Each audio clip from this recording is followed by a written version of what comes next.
마음이 포근해지는 이야기 베개. 오늘도 당신을 위한 재미있는 옛날 이야기를 준비했어요.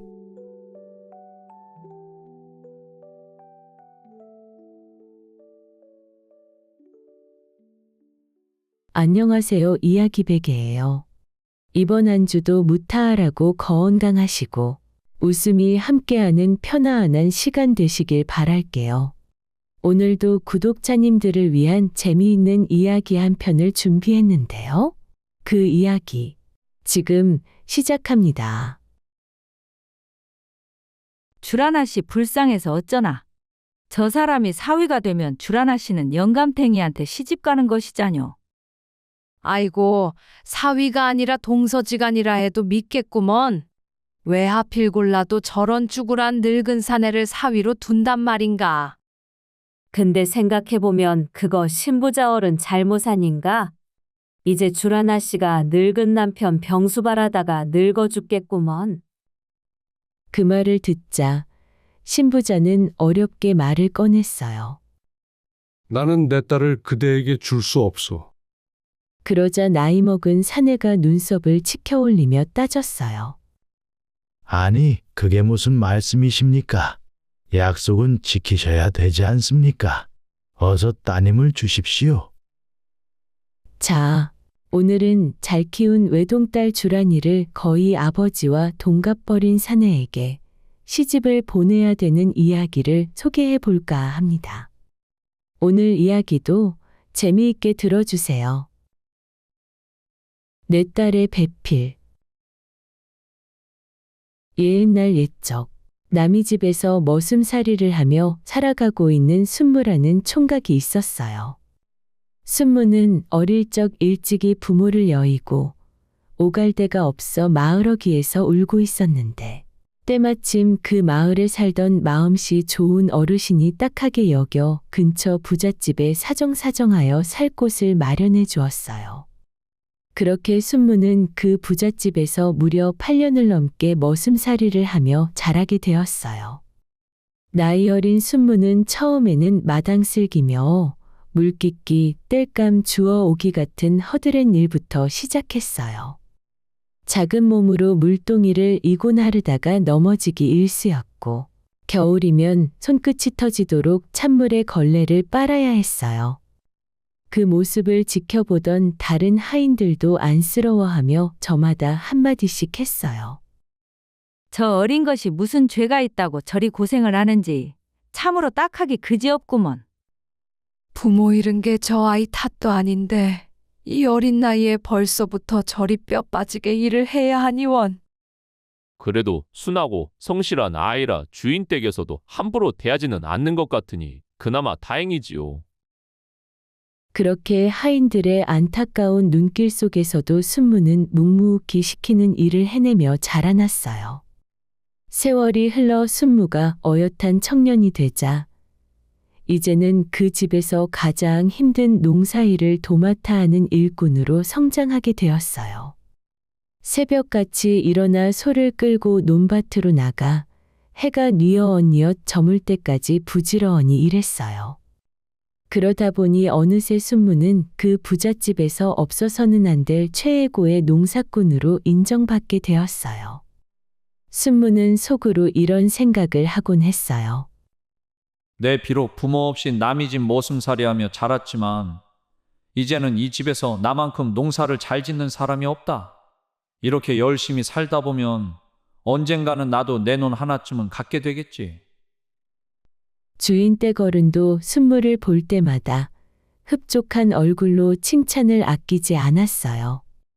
그러던 어느 날 순무는 여느 때처럼 소와 쟁기를 끌고 논에 나가 일하려고 집을 나섰어요. 그런데 마침 그 길을 지나가던 나이가 지긋한 노인이 가압자기 걸음을 멈추고 순무를 유심히 바라보며 말했어요. 어이, 이보시오 총각. 잠깐 소를 세워보시오. 순무는 황당한 얼굴로 되물었어요. 네, 소를 세우라고요? 순무는 어리둥절했지만 혹시 노인이 길을 잃었거나 도움이 필요한가 싶어 소를 세우고 다가갔어요. 이 동네 사시는 분 같지 않은데 도움이 필요하신가요? 노인은 대답도 없이 실눈을 뜨고 순무의 얼굴을 한참 들여다보더니 이내 눈을 동그랗게 뜨고 순무의 얼굴을 왼쪽에서 오른쪽으로 그리고 이마에서부터 아래로 샅샅이 훑어보았어요. 그렇게 한참을 살펴보던 노인이 마침내 입을 열었어요. 자네는 원래 삼천석 재산을 이루고 살 팔자를 타고났소. 네? 뭐라고요? 어르신, 저는 어릴 때 부모를 잃고 부잣집으로 들어가 머슴살이하고 있습니다. 사람 잘못 보셨습니다. 혹시 돈이나 묵을 데가 필요하시면 제가 하룻밤 재워드릴 테니 그런 쓸데없는 말씀 안 하셔도 됩니다. 하지만 노인은 고개를 저으며 단호하게 말했어요. 아니네. 자네는 삼천석 재산을 가진 부자이네. 헌데 아직도 이렇게 남의 집 머슴살이나 하고 있으니 참으로 큰일이구나. 지금이라도 이 길로 당장 아무데나 떠나시오. 더 늦으면 남의 집에서 삼천석의 농사를 지어줘야 할 것이니 어서 정신 차리게나. 네, 정말이십니까? 믿고 안 믿고는 자네에게 달려있네.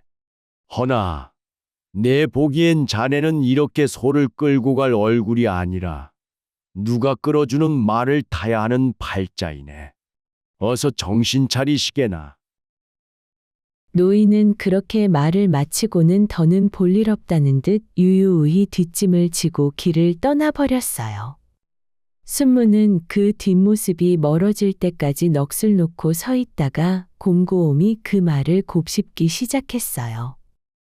부모도 없이 남의 집에서 머슴살이를 해봐야 아무리 열심히 해도 크게 나아질 것도 없지 않은가. 게다가 저 노인의 말을 듣고 보니 혹시 정말 내 팔자가 그런 것이라면 이대로 가만히 있으면 안 되는 것 아닌가? 믿져야 본전이고 어차피 이 집에 뼈를 묻는다고 크게 달라질 것도 없으니 한번 떠나보자. 그렇게 마음을 굳힌 순무는 그날로 보찜 하나만 챙겨 마을을 떠났어요. 그렇게 순무는 며칠이고 길에서 자고 먹으며 정처 없이 걸었어요. 노잣돈이 넉넉하지 않았으니 어떤 날은 남의 집 밭에서 몰래 서리해서 산속 바위 틈에 숨어 끼니를 때우기도 했고 또 어떤 날은 일손이 부족한 농가에 들러 며칠 품을 팔아 밥과 잠자리 약간의 품삯을 얻기도 했어요. 그렇게 하루하루를 이어가며 순무는 일단 한양 쪽을 향해 발걸음을 재촉했어요. 그러던 어느 날 순무는 어느 마을에 다다랐어요.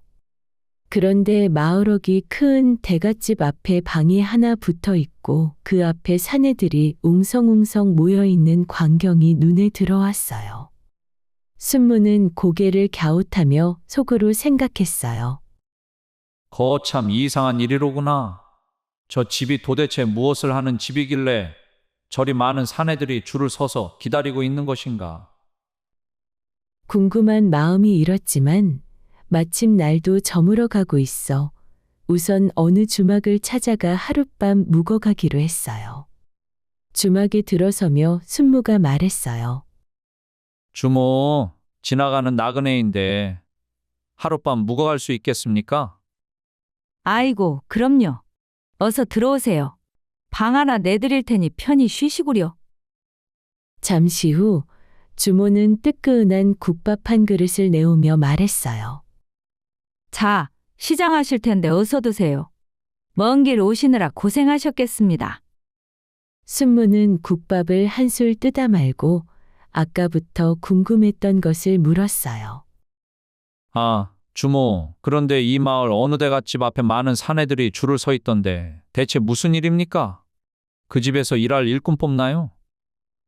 그러자 주모는 기다렸다는 듯 쟁반을 내려놓고 순무 옆에 슬쩍 걸터 앉으며 이야기를 풀어놓기 시작했어요. 아, 글쎄, 이 마을 신부잣집에 외동따님이 하나 있는데 그 댁에서 사위를 뽑는다 하여 그러는 것이요. 사위를 뽑는다고요? 왜 그렇게 유난스럽게 사윗감을 구하는 것인데요? 아, 글쎄, 그 집 주라나 씨가 하도 별나셔서 똑똑한 신랑감을 구하고 싶은가 봐요. 똑똑한 사내요? 그 주라나 씨가 불경을 줄줄 외우는 똑똑한 사내를 뽑아서 시집 가겠다고 하여 지난달부터 이리 고울이 북적거리는 것이요.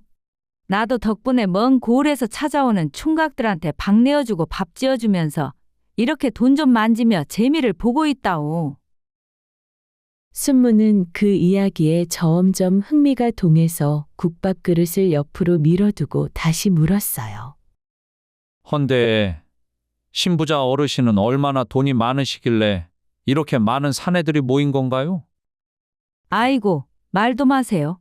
신부자 어르신이 젊을 적에 조선 팔도는 물론이고 청나라에서 거래를 하신 큰손 중에 큰손이라 맘만 먹으면 조선을 휘어잡을 수 있는 아주 부자 양반이시죠. 그 정도예요? 그런 집 외동딸이니 조선 팔도 사내들이 모일 만하네요. 주모는 그렇게 이야기를 마치고는 마침 저쪽 평상에서 손님들이 부르는 소리가 들리자 주모는 자리를 털고 일어나 종종 걸음으로 향했어요.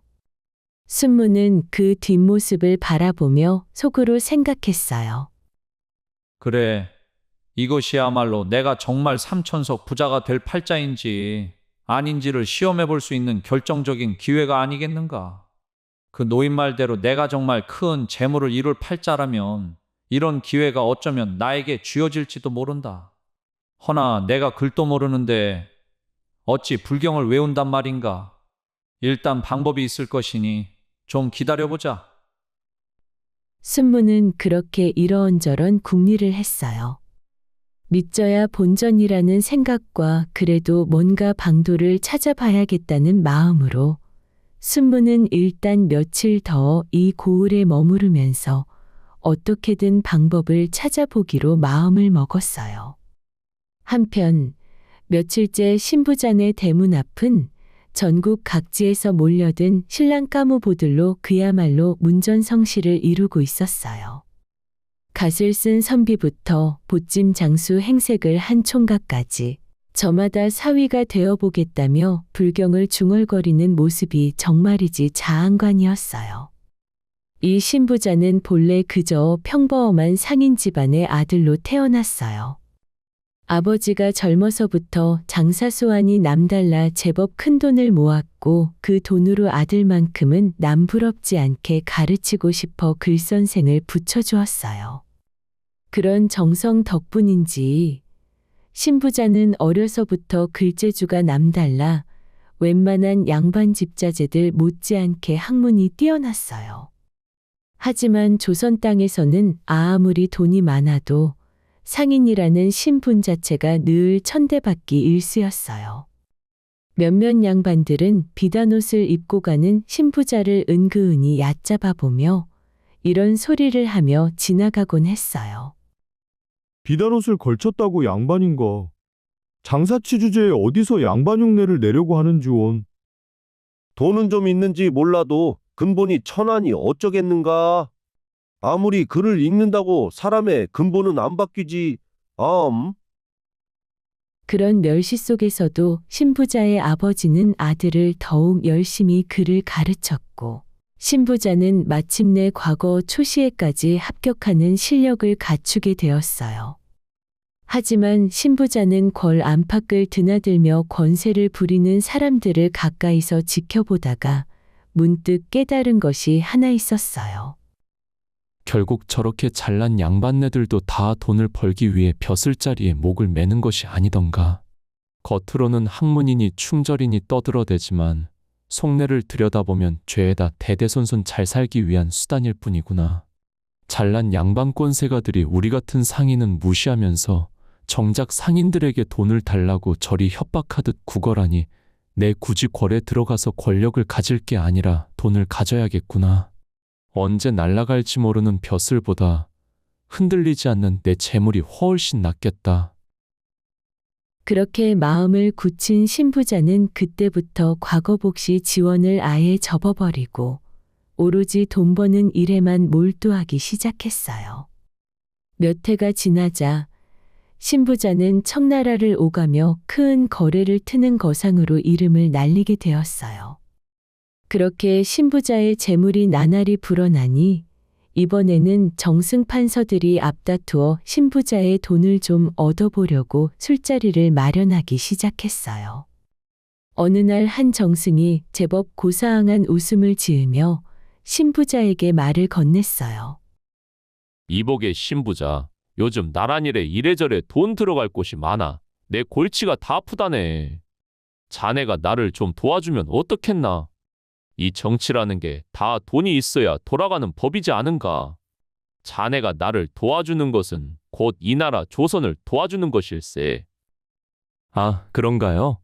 제가 어르신께 돈을 대드리면 저는 또 무엇을 얻나요? 제가 장사치라서 따질 것은 따져야 해서요. 자네가 나를 돕는다면 내가 앞으로 자네 상단의 든든한 뒷배가 되어주겠네. 신부자는 그 말을 들으며 속으로 실소가 터져나오는 것을 참느라 애를 먹었어요. 신부자는 애에서 공소난척 말했어요. 어르신, 저는 좀 더 확실히 알고 싶습니다. 제 뒷배가 되어주고 싶으셔서 이 자리에 저를 부르신 건가요? 아님 제 돈이 필요해서 저를 부르신 건가요? 정승은 그 물음의 순간 말문이 막혀 헛기침만 몇 번 해댔어요. 아, 그것이, 허허, 이 사람이 갑자기 무슨 그런 섭섭한 소리를 하는가? 대감얼은, 저는 제 부모님이 모두 살아계셔서 뒷배가 필요 없고, 저는 남에게 불필요한 도움을 함부로 받아서는 안 된다 생각합니다. 세상에 진짜 공짜는 없으니까요. 그리고 대감어른께서 나랏일 하시는데 돈이 필요하시면 제가 차용증을 써드릴 테니 언제까지 갚는다 하는 약조를 하시지요. 허면 빌려드리지요. 어르신도 많이 배워서 하시잖아요. 세상에 진짜 공짜는 없는 법이지요. 그 말을 들은 정승의 얼굴이 순식간에 불그락 푸르락 달아올랐어요. 아니, 이놈이 네가 이렇게 나한테 무례하게 말하고 앞으로 조선 땅에서 장사할 수 있을 거라 생각하느냐? 내가 네 상단을 앞으로 장사 못하게 만들 것이야. 아, 그러신가요? 허면 이참에 소인은 일 좀 쉬겠습니다. 안 그래도 돈이 많아서 그만 벌고 쉬고 싶었는데, 마누라가 하도 성화라서 이랬습니다요. 그럼 대감어른 덕분에 저는 이참에 푹 쉬겠습니다. 감사합니다. 그렇게 자리를 박차고 나온 신부자는 마침 그동안 모아둔 재물도 넉넉했던 터라 그 돈으로 논밭을 사들여 소작을 주고 더는 장사에 매달리지 않은 채 편안하게 지내기 시작했어요. 그렇게 신부자는 젊은 나이에 큰 돈을 이루고 그 재물을 발판 삼아 지금까지 남부럽지 않게 잘 살아왔어요. 그런데 신부자에게 딱 하나 아쉬운 점이 있다면 슬아의 자식이 딸 하나뿐이라는 것이었어요. 딸의 이름은 주란이었는데 주란이는 어릴 적부터 아버지를 꼭 닮아 글재주가 비상했어요. 여인의 몸으로 태어나 과거를 볼 수는 없었지만 만약 과거를 치렀다면 필시 급제하고도 남았을 실력이었어요. 주라나 씨는 심심할 때마다 이런저런 책을 탐독하다 보니 어느새 불경에까지 빠져들어 웬만한 스님 못지않게 불교 서적을 두루 통달한 대단한 여인이었어요. 이렇게 돈 많고 똑똑한 주란이가 어느덧 시집갈 나이가 되니 웬만한 도련님은 눈에 차지도 않았어요. 게다가 주란이의 얼굴까지 고우니 하루에도 몇 명의 사내들이 그 주변을 맴돌며 떠나질 않았어요. 딸이 이렇게 자랐으니 신부자도 이제는 시집을 보내야겠다 생각했어요. 신부자는 비록 자신의 집안이 양인신 분이라 해도 그동안 쌓아온 재물이 있으니 당연히 사윗감은 양반집 자제 중에서 대릴사위로 들어올 사내로만 받기로 마음먹었어요. 그런데 돈이라는 것이 참으로 무서운 것이에요. 그동안 장사치 집안이라며 콧대 높게 굴던 사대 부가의 자제들은 물론이며 심지어 정승판서댁 아들들까지도 신부잔의 대릴사위 자리를 노리고 사주단자를 들이밀기 시작했지 뭐예요? 매일같이 중매쟁이들이 문지방이 닳도록 드나들며 대단한 집안 아들들의 사주단자를 한 뭉치씩 쌓아놓고 갔어요.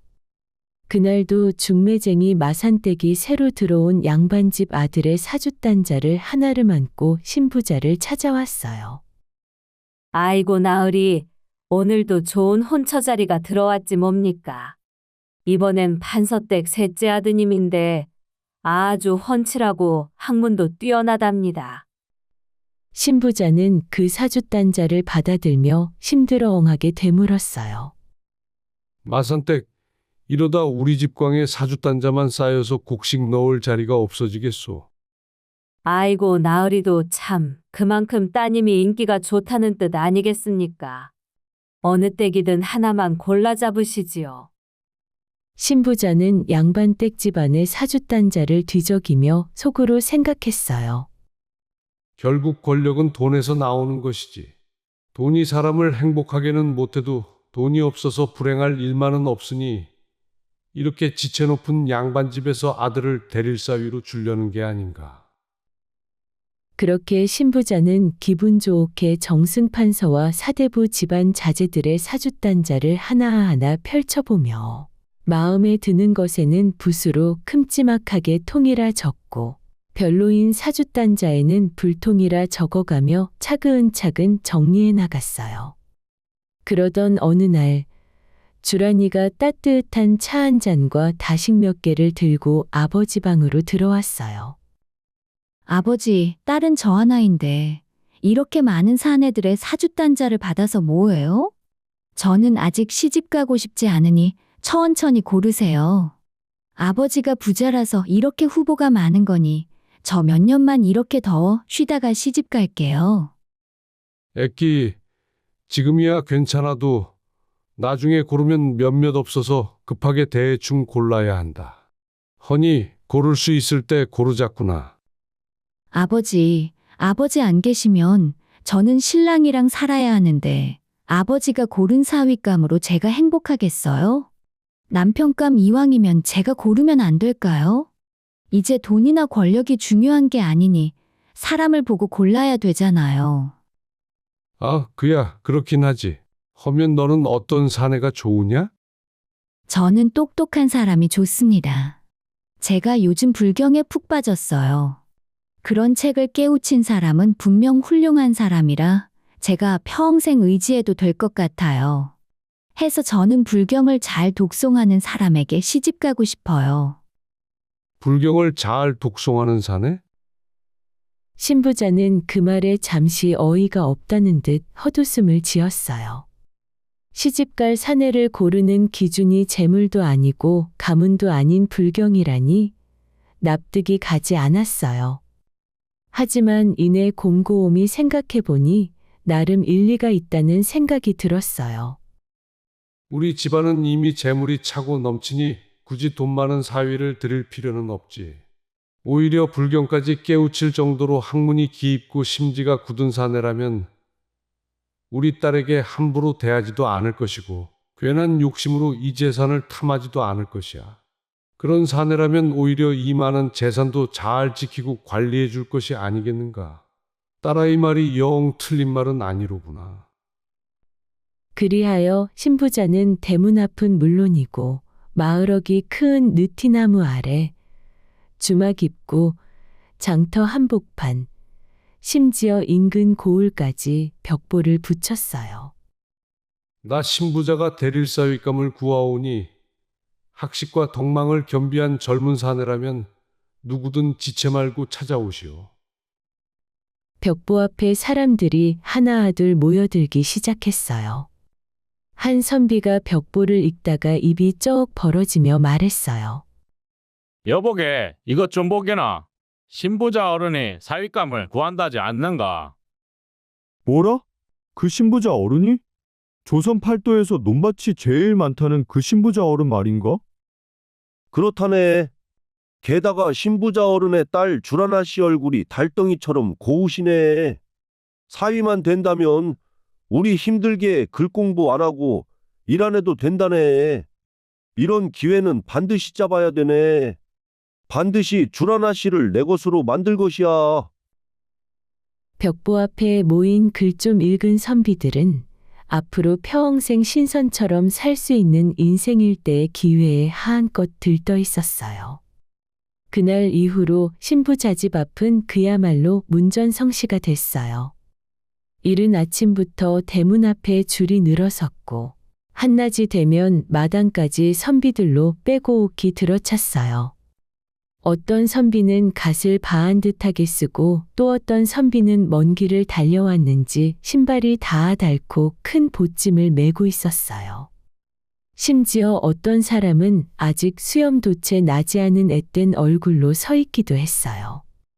신부자는 처음에는 하나하나 정성을 다해 맞이했지만 하도 지원자가 많아서 도무지 아무것도 할 수 없는 신세가 되었어요. 신부자는 한숨을 푹 내쉬며 하인을 불렀어요. 이러다간 내가 딸 시집 가는 것도 못 보고 쓰러지겠구나. 사윗감은 닷새에 한 번씩 나를 잡아서 한꺼번에 뽑기로 하자꾸나. 그리하여 닷새 뒤 아침, 신부자집 넓은 마당에는 전국에서 몰려온 젊은 선비들로 발 디딜 틈이 없었어요. 잠시 후 대청마루 한가운데 신부자가 두루마기를 바한 듯하게 입고 서 있었고 신부자 바로 뒤에 말로만 듣던 주라나 씨가 서 있었어요. 주라나 씨는 이목구비가 뚜렷하고 눈매가 서늘할 만큼 똑부러져 보였어요. 몰려든 선비들이 주라나 씨를 힐끔힐끔 곁눈질하다가 눈이 마주치면 얼른 고개를 돌리기 바빴어요. 신부자 어른이 마당을 한번 쭉 훑어보며 말했어요. 내 이번에 사윗감을 뽑을 것인데 어질고 똑똑한 사윗감으로 뽑을 것이며 그 사내에게 내 딸과 내 재산을 줄 것이네. 이번 사윗감을 뽑는 기준은 불경을 외우는 것이네. 내 닷새의 시간을 줄 것이니 닷새 후 50가지 금강경을 외워서 오시면 되네. 마당이 순간 쥐죽은 듯 조용해졌어요. 그러다가 이내 여기저기서 웅성웅성 소리가 터져 나왔어요. 금강경이라고? 불경을 외우라고?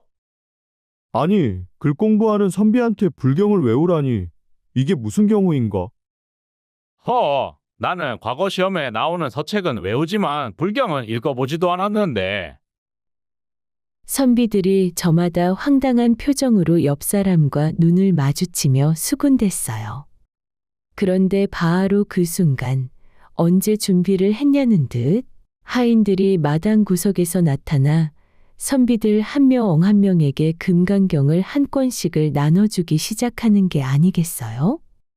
하인들의 손놀림이 어찌나 척척 맞아떨어지던지 금강경을 나눠주는 속도만 봐도 신부자가 얼마나 철저하게 준비했는지 짐작이 되었어요. 두툼한 금강경을 한 권씩 받아든 선비들은 인근 주막으로 삼삼오오 흩어졌어요.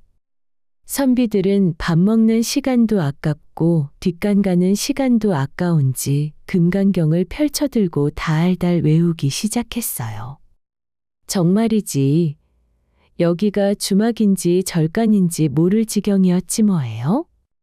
그런데 문제가 있었어요. 과거 시험을 준비하던 선비들이 평생 손도 안 대본 책이었으니 읽어도 머릿속에 들어오질 않았어요. 결국 선비들은 얼굴에 점점 수심이 가득 쌓여갔어요. 그러다 이틀이 지났을 무렵 한 선비가 마침내 손에 들고 있던 금강경을 주막바닥에 탁 내동댕이 치며 말했어요. 아이고, 더럽게 힘들어서 못 해먹겠네. 내 부잣집 여식 만나 팔자 좀 펴보려고 했는데 이렇게 공부할 바에야 차라리 하던 글 공부해서 과거 시험을 보는 게 차라리 편하겠네. 못 해먹겠구먼. 맞아, 나도 글렀어. 나는 차라리 밭이나 갈겠네. 그렇게 하나 둘 자리를 박차고 나가는 선비들로 주막 안이 점점 빠르게 비어갔어요. 그래도 끝까지 남은 선비들도 있었어요. 그렇게 닷새가 지나고 신부잣집 마당에 30명이 넘는 선비들이 금강경을 외워서 찾아왔어요. 그런데 막상 주라나 씨가 외운 구절의 심오한 뜻을 조용히 물어오자 선비들은 식은땀을 뻘뻘 흘리기 시작했어요. 달달 외우기는 했어도 뜻까지 공부할 시간은 부족했으니까요. 한 선비는 얼굴이 벌개져서 헛기침만 반복하다 고개를 숙였고 또 한 선비는 아는 척을 하며 엉뚱한 대답을 하여 순식간에 탈락하는 선비들로 가득 찼어요. 그렇게 다시 닷새가 흘렀어요. 신부자 집 앞에는 어김없이 전국 팔도에서 소문을 듣고 새로 몰려온 선비들로 인산인해를 이루었어요. 그 가운데 지난번에 거의 다 외우고도 아슬아슬하게 탈락했던 선비들 서너 명이 끼어 있었어요. 그중 한 선비는 줄을 서며 속으로 이렇게 생각했어요. 그때 급하게 외워서 탈락했는데 거의 다 외웠고 이번에 좀 찬찬히 읽어가며 의미를 파악하면 틀림없이 내가 되겠다. 선비의 표정에 자신감이 넘쳤어요. 뒤에 서 있는 선비들도 저마다 지난번에 아쉬움을 곱씹으며 이번엔 꼭 해내겠다는 각오가 눈빛에 가득했어요. 그렇게 자신만만한 선비들이 당당하게 줄을 서고 잠시 후 대청마루에 다시 신부자와 딸 주라나 씨가 들어섰어요. 신부자는 마당을 한번 쭉 둘러보며 말했어요. 선비님들, 예까지 오느라 수고 많으셨습니다. 다들 아시다시피 내 이번에 사윗감을 뽑을 것인데 뽑힌 사내에게 내 딸과 내 재산을 줄 것입니다. 이번 사윗감을 뽑는 기준은 불경을 외우는 것이고 내 닷새의 시간을 줄 것이니 닷새 후 50가지 팔양경을 외워서 오시면 됩니다. 그러자 지난번에 금강경을 열심히 외웠던 선비들의 얼굴이 하얗게 질려버렸어요. 한 선비가 도저히 믿기지 않는다는 듯 목소리를 높였어요. 팔양경이라고요? 금강경이 아니고요.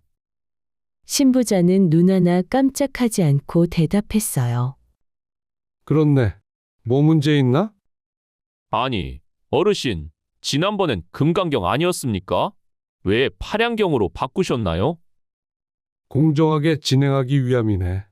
그래야 공평하지 않겠는가? 지난번 선비들이 허탈하게 서로 얼굴을 바라보는 동안 처음 도전하는 선비들도 하나같이 입이 쩍 벌어졌어요. 마당 안쪽에서 수군거리는 소리가 새어나왔어요. 아니, 이게 무슨 시험이 닷새 안에 불경을 외운단 말인가? 그것도 매번 내용을 바꾸시니? 저 어르신, 혹시 사윗감을 뽑으실 마음이 없으신 거 아닌가? 팔양경이라니. 나는 이름도 처음 들어보네. 대체 그게 어디서 나온 경전인가? 인생 바꿔보려고 왔건만 그냥 짐 싸서 집에 돌아가고 싶구먼. 선비들이 황당함에 쑥덕쑥덕하는 사이 또 어김없이 하인들이 마당 구석에서 스르르 나타났어요. 이번에는 금강경보다 묵직한 팔양경책을 들고 와서 선비들에게 한 권씩 척척 나눠주기 시작하는 게 아니겠어요? 사윗감 후보들이 책을 다 받을 즈음 신부자가 담담하게 말했어요. 하면 닷새 후 5시에 시험을 진행하겠네. 이상. 그 말을 끝으로 신부자는 호련히 집 안으로 들어가 버렸어요. 마당에 남겨진 선비들은 묵직한 팔양경을 품에 안고 하나같이 터덜터덜 발걸음을 옮겼어요. 다들 어깨가 축 처지고 발끝이 땅을 긁는 게 영락없이 힘 빠진 모습이었어요. 그런데 그 선비들 사이로 유독 눈에 띄는 한 총각이 있었어요. 소천이라는 총각이었어요. 나이는 젊었지만 걸음걸이가 흔들림 없이 바한 듯했고 갓을 눌러쓴 얼굴 아래로 눈빛이 어찌나 맑고 날카롭던지 처음 보는 사람도 한번 눈이 마주치면 괜히 마음이 단단해지는 느낌이 드는 그런 눈빛이었어요. 소천은 팔양경을 받아들고 조용한 곳을 찾아 자리를 잡고 그날 저녁부터 등잔불 하나의 의지에 팔양경을 읽기 시작했어요. 닷새를 그렇게 보내고 나자 소천의 머릿속에는 팔양경의 첫 구절부터 마지막 구절까지 선명하게 새겨져 있었어요. 닷새 후 소천은 신부자 집마당에 다른 선비들과 나란히 섰어요. 차례가 되자 소천은 눈을 지그시 감았다가 뜨더니 첫 구절부터 막힘없이 팔양경을 독송하기 시작했어요. 목소리가 어찌나 또렷하고 차분하던지 마당에 서 있던 사람들이 자기도 모르게 조용해졌어요. 서늘하기만 하던 주라나 씨의 마음 안에서는 조용히 무언가가 확 깨어나고 있었어요. 그래, 이 사람이야. 난 이런 사내를 찾고 있었어. 그리하여 며칠 뒤 소천과 주라나 씨의 혼례가 정해졌어요. 그렇게 세상 화려한 혼례가 끝나고 밤이 깊자 신방 안에 소천과 주라나 씨가 마주 앉아 있었어요. 그런데 소천이 가압자기 머리를 두 손으로 감싸쥐며 고통스러워하는 게 아니겠어요? 시간이 지날수록 소천의 얼굴이 일그러지며 몸을 이리저리 뒤틀며 이마에 식은 땀까지 맺혔어요. 소천은 이를 악물고 주라나 씨에게 힘겹게 말했어요. 잠시 밖으로 나가 주시오. 혼자 있어야겠소. 서방님, 어디 아프세요? 안색이 너무 안 좋으세요. 의원을 불러올게요. 아니요, 괜찮소. 의원은 필요 없으니 잠깐만 나가 주시오. 하지만 서방님, 보아하니 심상치가 않으십니다. 의원을 불러오는 게 마땅할 것 같습니다. 괜찮다 하지 않소. 그냥 잠깐 나가만 주시오. 소천의 목소리가 어찌나 단호하던지 주라나 씨는 하는 수 없이 자리에서 일어났어요. 잠시 후 숨을 헐떡이며 달려온 의원과 함께 주라나 씨가 신방 문 앞에 서서 조심스럽게 말했어요. 서방님, 괜찮으십니까? 의원 어른을 불러왔어요. 조금 진맥을 받아보시면 나아지실 것입니다. 그러나 대답 없이 신방 안은 조용해지더니 이제는 신음소리가 아니라 연불소리가 나는 게 아니겠어요? 그러자 신랑감을 뽑는다고 닷새 동안 너무 연불만 외우게 하여 절이 되었나 싶어 주라나 씨는 너무 걱정이 되었어요. 그런데 잠시 후 연불소리도 뚝 끊겼고 아무런 기척도 없었어요. 주라나 씨가 다시 한번 조심스럽게 불러봤지만 대답은 끝내 돌아오지 않았어요. 한참이 지나서야 신방 문이 삐그덕 소리를 내며 천천히 열렸어요. 주라나 씨가 기다렸다는 듯 얼른 앞으로 나서며 걱정스럽게 물었어요. 서방님, 괜찮으십니까? 의원 어른을 불러왔으니 어서 진맥을 받으세요. 약도 준비해 왔어요. 신부자도 옆에서 고개를 끄덕이며 말했어요. 이보시게 사위, 오늘 갑자기 혼례날이라 이것저것 기름진 음식을 먹고 긴장한 탓에 탈이 났나 보네. 내 이 근방에서 제일 솜씨 좋은 의원을 불렀으니 한번 진맥 좀 받아보시게.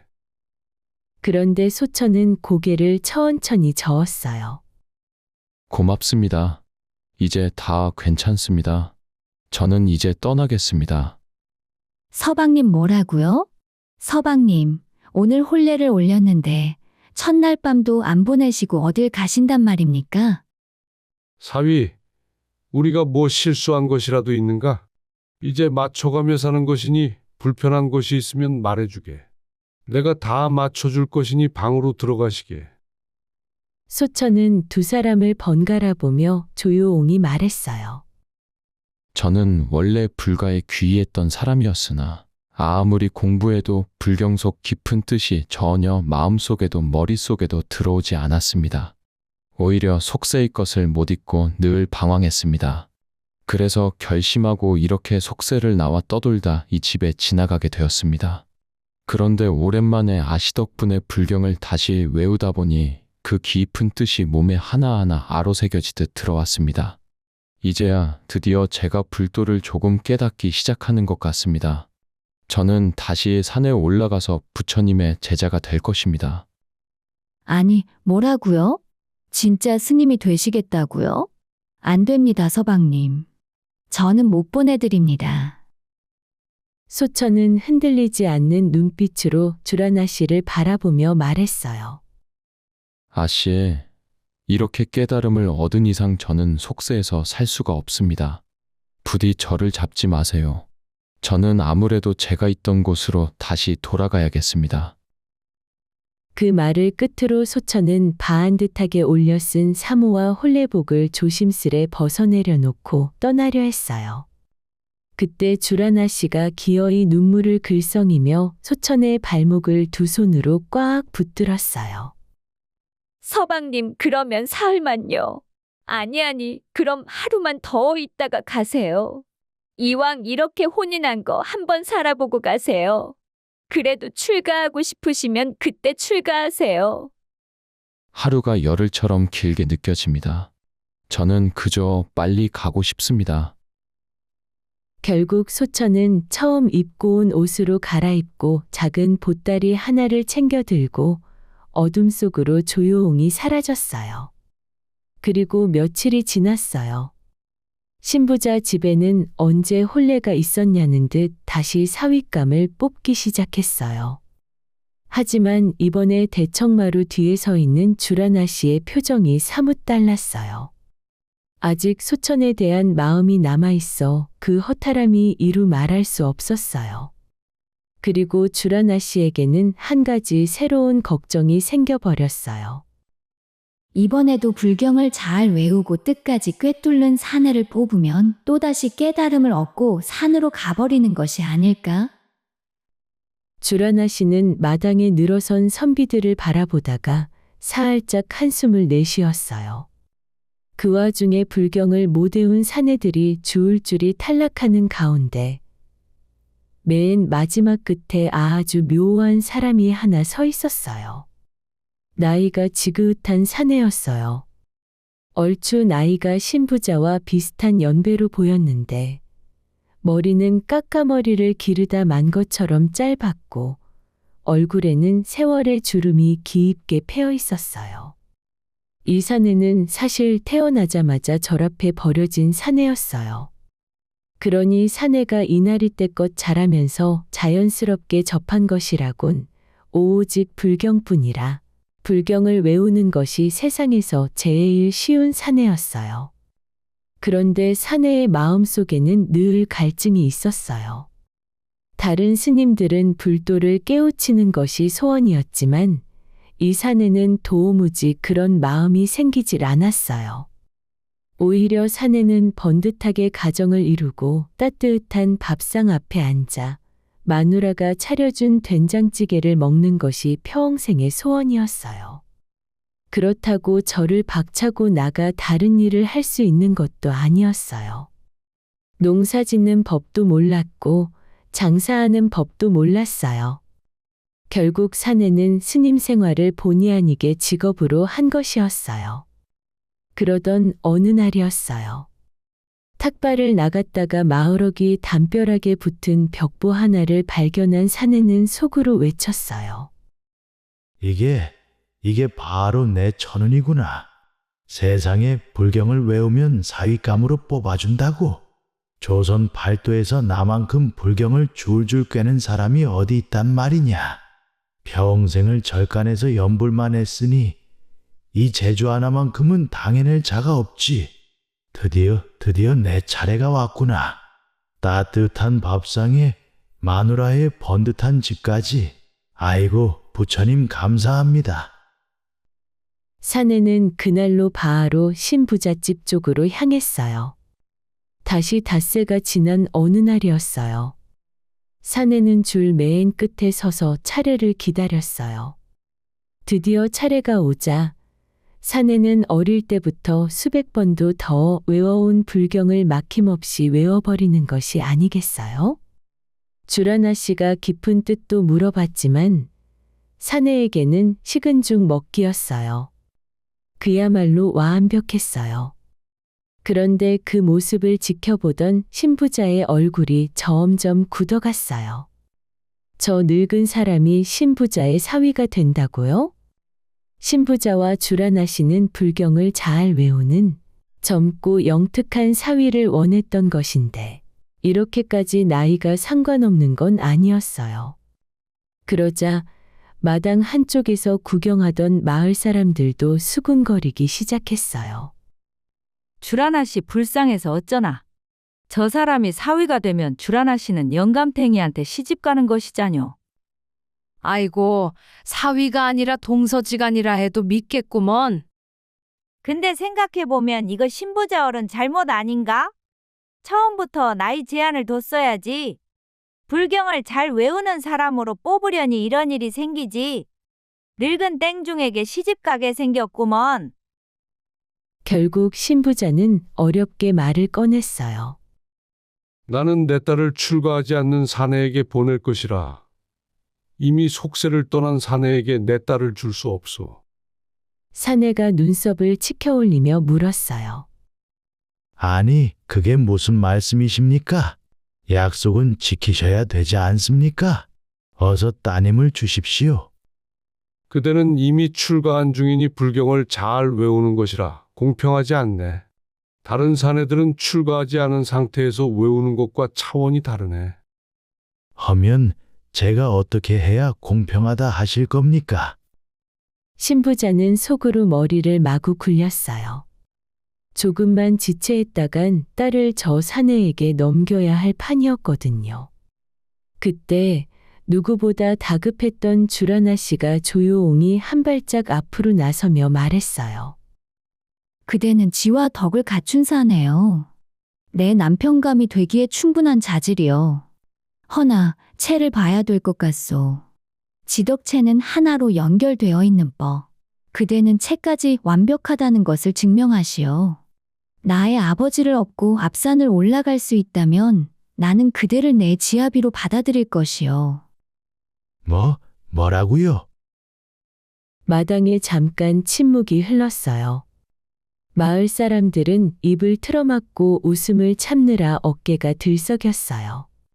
사내는 산속 절에서 수십 년을 지냈으니 다리 힘 하나는 자신 있다고 생각했어요. 사내는 단전에서부터 기를 끌어올려 신부자를 등에 번쩍 겁었어요. 그런데 이게 웬일이에요?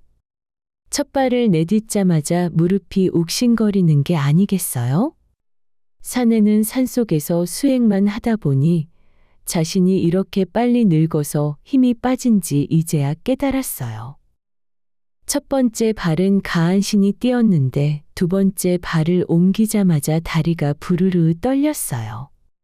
세 번째 발걸음에서 사내는 결국 푸울썩 무릎을 꿇고 말았어요. 결국 사내는 한참을 앉아 있다가 천천히 일어났어요. 그리고 보따리를 챙겨 떠나며 말했어요. 에이, 더럽다 더러워. 처음부터 그냥 마음에 드는 사람 줄 세워놓고 고르지.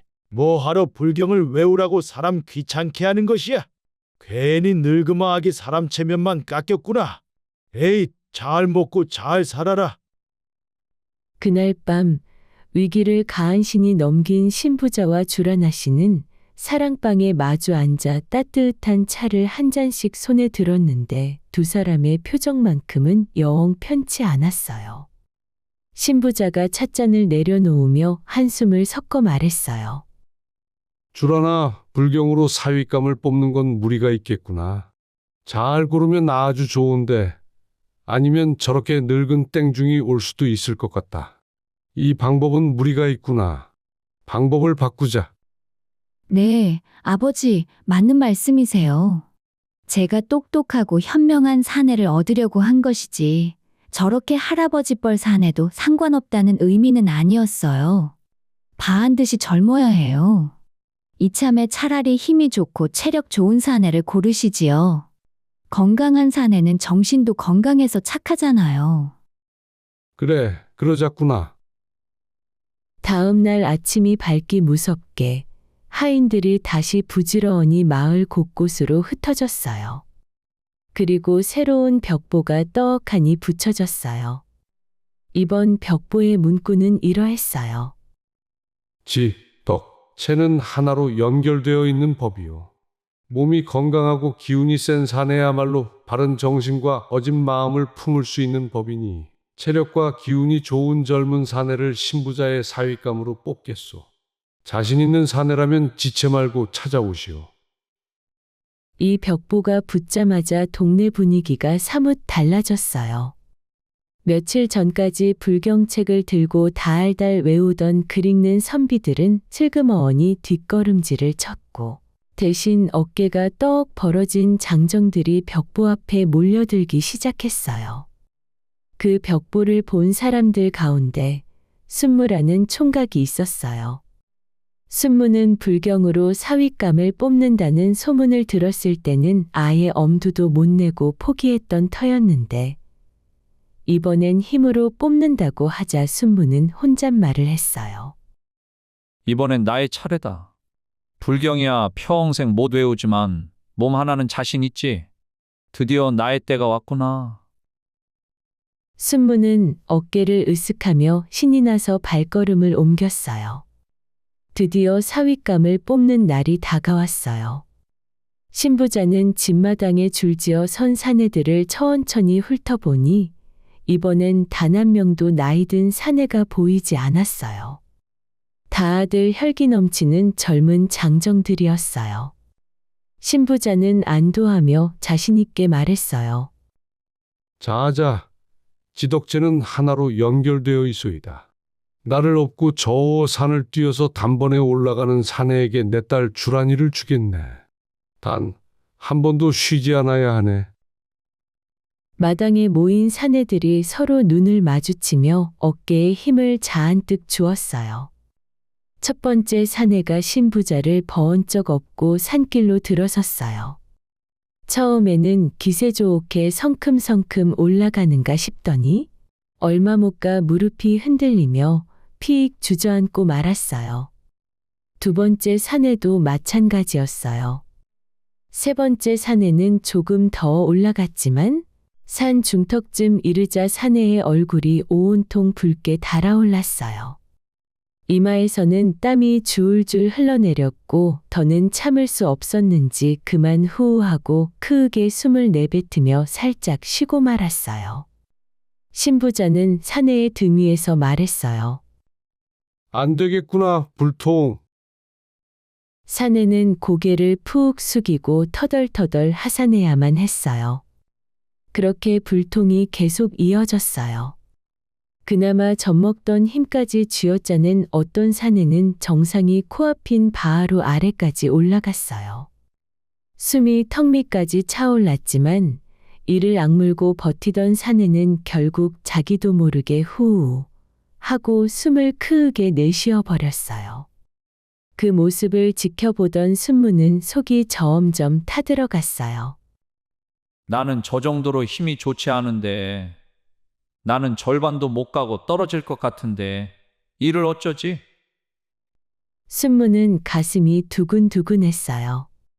그렇다고 그냥 포기하고 싶지는 않았어요.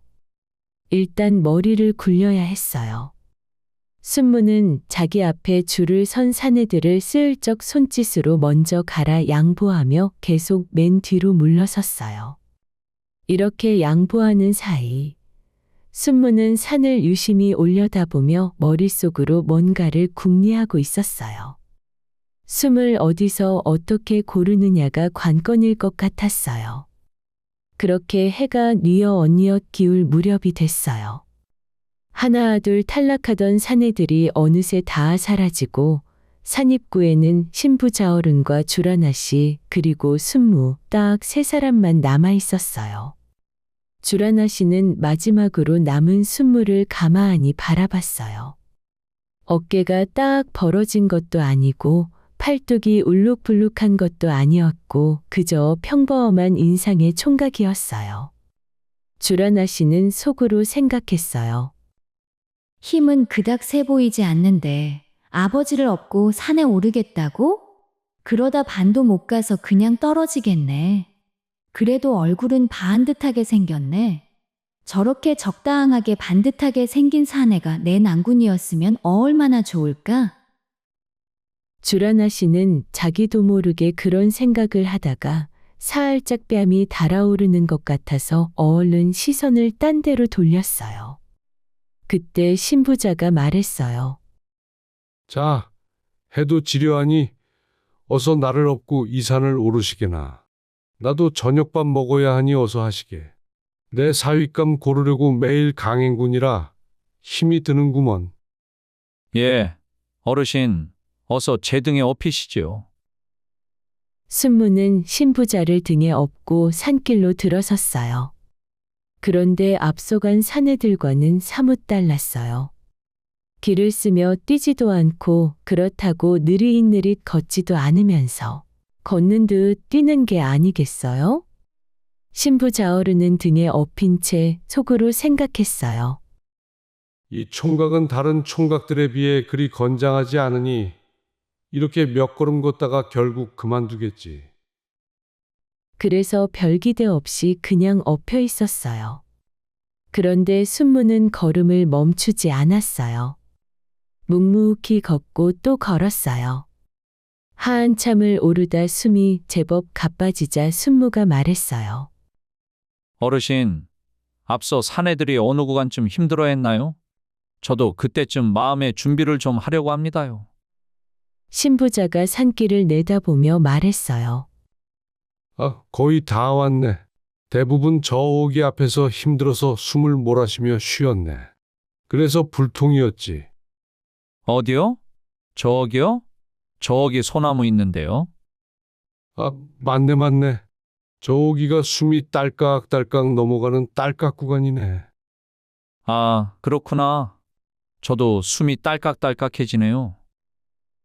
순무는 그렇게 신부자와 도란도란 이야기를 나누며 잠깐 멈추는 듯 하다가 다시 걷기를 반복했어요.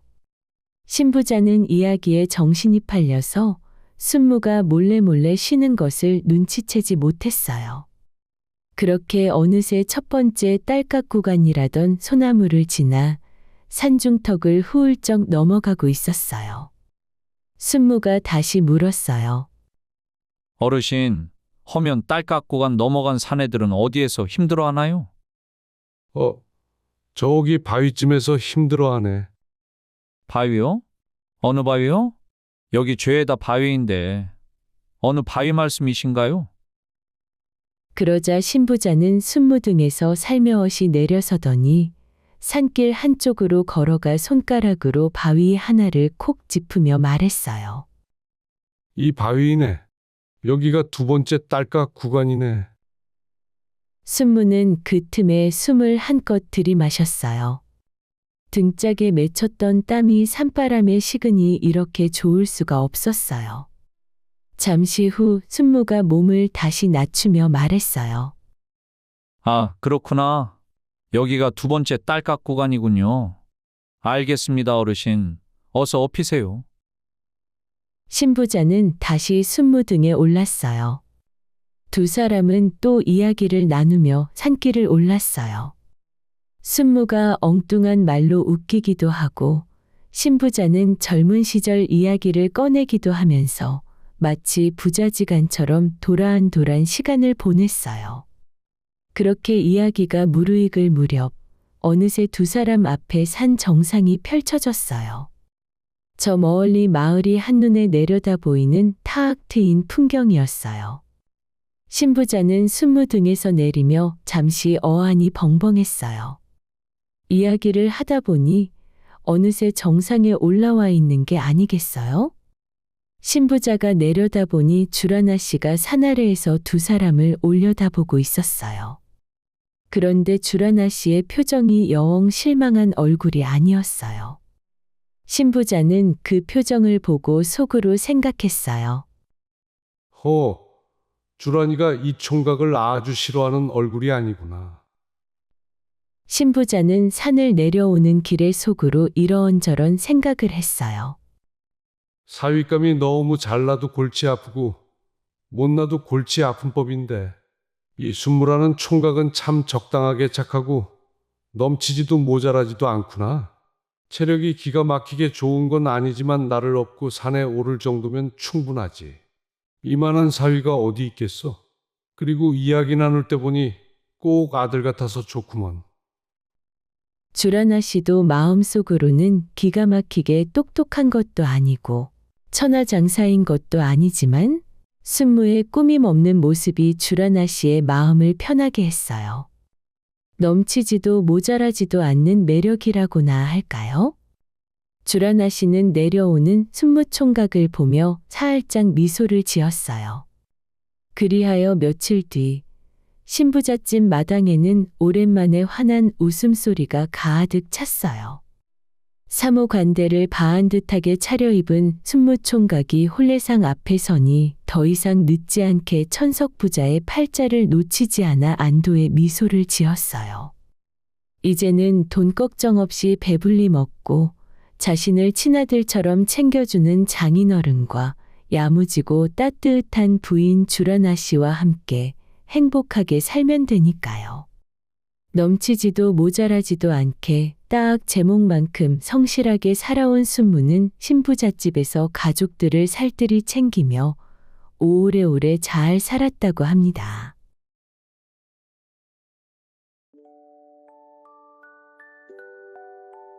오늘 이야기는 여기까지예요. 오늘도 이야기 베개와 함께 해주셔서 참 고마워요. 포근한 밤, 고운 꿈 꾸세요. 다음 이야기에서 만나요.